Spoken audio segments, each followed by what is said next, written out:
Welcome back to Second Breakfast and our ongoing fantasy discussions, bringing you the best thoughts, theories, and literary analysis this side of whatever the latest George R. R. Martin adaptation is. I didn't even know this was coming out. You just kind of told me, hey, this is coming out. We should go see it. It was like a nice little GRRM surprise. Exactly. It's very much in our wheelhouse. We've spent the last year and a half going chapter by chapter through Game of Thrones. We did episode by episode coverage of both seasons so far of House of the Dragon. So, hey, we saw in the Lost Lands, it's a new adaptation of a George R. R. Martin short story. We immediately booked tickets and we were kind of the only ones there. But that doesn't matter at all. So this is based on a short story from George, and it is, if you had to define it as genre, it's hard to do it quickly. It's like an action, fantasy, western, horror kind of. It honestly felt kind of steampunk more than anything else. And that's not quite right, but that's kind of the aesthetic and the world we're working in. That's almost a shorthand for all the genres I just named. I mean, it's like if Mad Max was kind of fantasy. Yes, and I think the big overriding word, more than any sort of genre tag,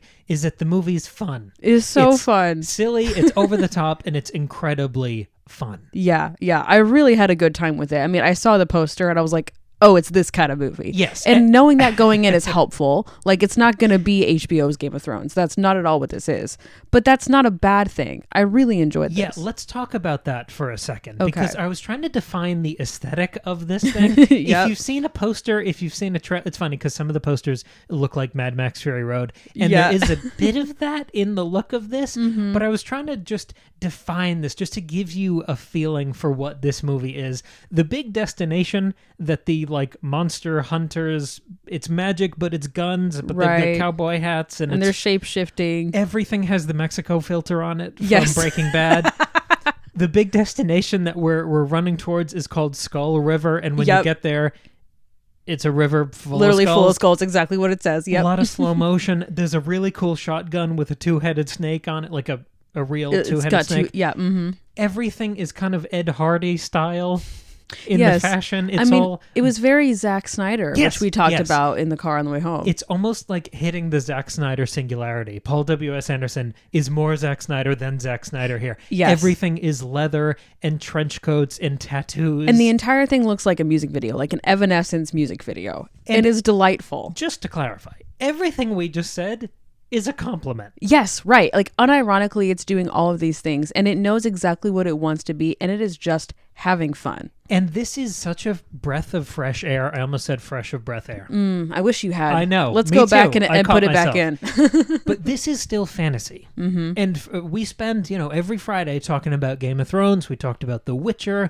We go into a lot of world-buildy, kind of almost hard fantasy, the way we talk about it, the level of rigor we talk about it. Sure, but we started this doing Lord of the Rings. Yeah. Yes, exactly. And this is a very different type of fantasy. Totally, And I yeah. think I loved this so much. I had such a good time. I mean, during every scene, I looked over at you with just this big, stupid, goofy smile on we were my just face. grinning the whole time. Yeah. Because this is a type of fantasy I love just as much Mm-hmm. as that other more legitimate highbrow fantasy. yes, serious. Yeah. Grounded. We don't get so much of this kind of fantasy. You're totally right. This movie felt like all of those fantasy book covers you see from the 80s that are all super goofy. I mean, even like the Hobbit covers were following, in Lord of the Rings, they were following those trends at the time of this like kind of goofy, outlandish, still very much like in the nerd sphere. Like Game of Thrones is so wonderful because it expands beyond just the outskirts of genre and it falls into the mainstream in a way that like excites and interests lots and lots of people. But this is like full nerd, and I think that we have gotten away from that a little bit because of things like Lord of the Rings, like the Peter Jackson Sure. Lord of the Rings movies, and Game of Thrones. Well, the other thing that Lord of the Rings also, well, maybe, no, I don't want to say that. The thing that that kind of put together what this movie was and what it reminded me of and kind of that lost subgenre that you and I love so much is the fact that the central characters, it's Mila Jovovich, I think I'm saying that correctly, and Dave Bautista, that this kind of odd couple pairing develops into kind of a romantic plot line, which is a lot of fun. And it's that light romantic overtone paired with this silly, goofy, stylized action comedy. I realized what it reminded me of. This movie, and I'm not saying it's at that level of being an immortal classic, but it reminded me of The Mummy and Van Helsing. Yes, adventure movie. Exactly. And those Yes. adventure movies are so much fun because they are a celebration of this genre that we love.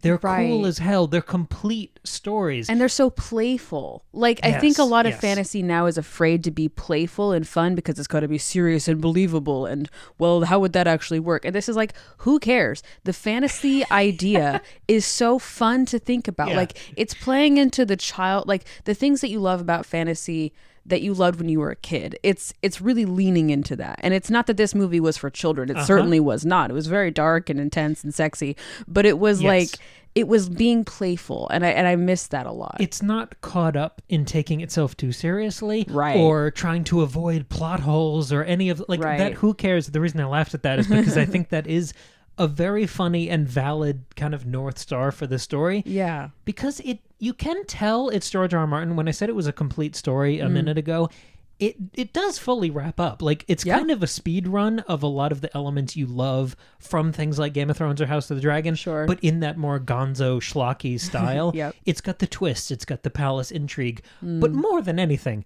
it has a boundless sense of style and cool and speed. Mm-hmm. Like, Definitely. we didn't have popcorn during this movie, but I feel like we kind of did. Yeah, right. It's that kind of movie. It's just a great night out. I wish more people had given this a chance. I'm sure it'll end up on a streaming platform. Yeah, pretty soon, I'm sure. It's not doing well at the box office. I just enjoyed the hell out of this. Me too. Yeah, it was so much fun. And I wish we had more things like this. I'm so amazed that, I mean, the reason this got made and has a theatrical release is because it has George R. R. Martin's name on it. That's got to be the only reason that this thing happened. But I wish more things like this did happen. It didn't have to have the biggest name in fantasy strapped onto it, you know? It doesn't have to be sprawling. It can be fun. Yeah, it doesn't have to be grounded and serious and grimdark. Yep. And I love all of that, obviously. Like, that's like my favorite thing about fantasy.